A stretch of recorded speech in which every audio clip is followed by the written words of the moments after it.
دوای 17 مانگ لە دەستگیرکردنی و 3 پرۆسەی دادگاییکردنی دوجار دادگای دوی هەولێر بە 2 ساڵ زیندانی بێریڤان ئەیوب و عەبدولموتەلیب ڕەمەزان چاڵاکوانانی بادینانی سزادا. لە دادگایەکەدا هەر یەک لە نێردەی وڵاتانی فەڕەنسا و بەریتانیا و ڕێکخراوی CPT و پەرلەمانتاران ئامادە بوون.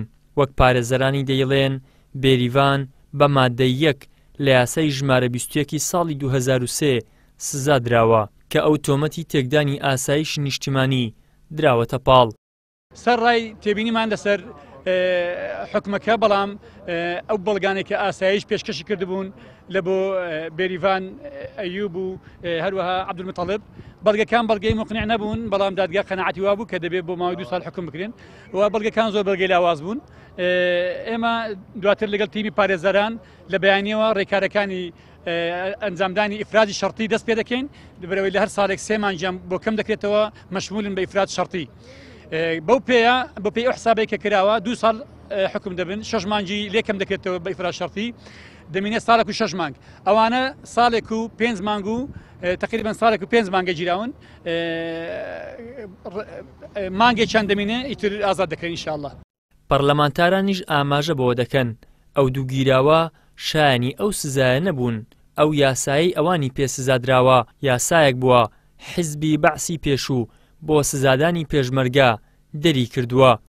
لە قۆناغی پێش دادگاییە لە قۆناغی تۆمەتبارکردن و ڕاگرتن و لێکۆڵینەوە هەموو مافەکانیان پێشەل کراوە ڕێگەیان نەدراوە محامیان هەبێ مەسەڵەن ئەو وتانەی لیان وەرگیراوە بە زۆر بووە لەژێر ناچارکردنا بووە خۆیان لێرە ڕەتیان کردەوە لە دادگا وە کاتێ مۆبایلەکانیان شکێنراوە بەبێ ئامادەبوونی محامی لە کاتێکا بەپێی قانون ئەبێ محامەکەیان ئامادە بێ پارێزەرەکەیان ئامادە بێ کاتێ وتیان لێوەرەگیرێ پارێزەرەکەیان ئامادە بێ کاتێ مۆبایلەکەیان نەپشکنن کاتێ کۆمپیوتەریان نەپشکنن بە شێوەیەکی گشتی ئەم هاوڵاتیانە قوربانی پرۆسەی دادوەرین و ئەم سزای دەرحەقیان بوو بە بڕوای من بەڕاستی تون بوو و شایستەی و سزایە نەبوون و هیچ تاوانێکیان لەسەر ساغ نەبوو بوویەوە نەشایەتێک هەیە بیسەلمێنێ نەبەڵگەیەک هەیە بیسەلمێنێ.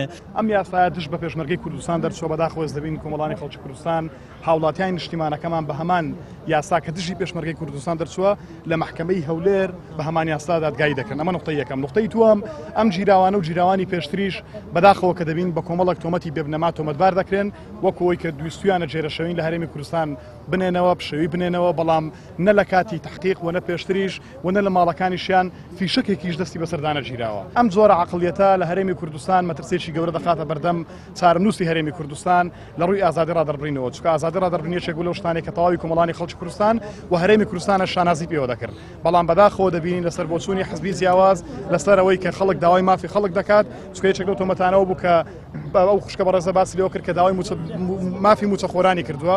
ئێمە بەدایمە باس لەم بابەتانە دەکەین لەگەڵ هەواڵەکانم ئەگەر وابێ هەمومان تۆمەتبارین بەڕاستی بۆی ئەم زۆر عەقڵیەتە مەترسیدارە و تەمەنا دەکەم کە ئەم زۆر عەقڵیەتە کۆتایی پێ بهێنرێت.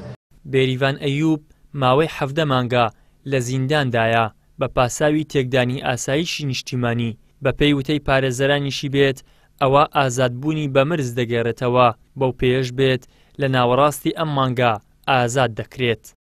ئیدریس محەممەد کەناڵی ئاسمانی پێیام هەولێر.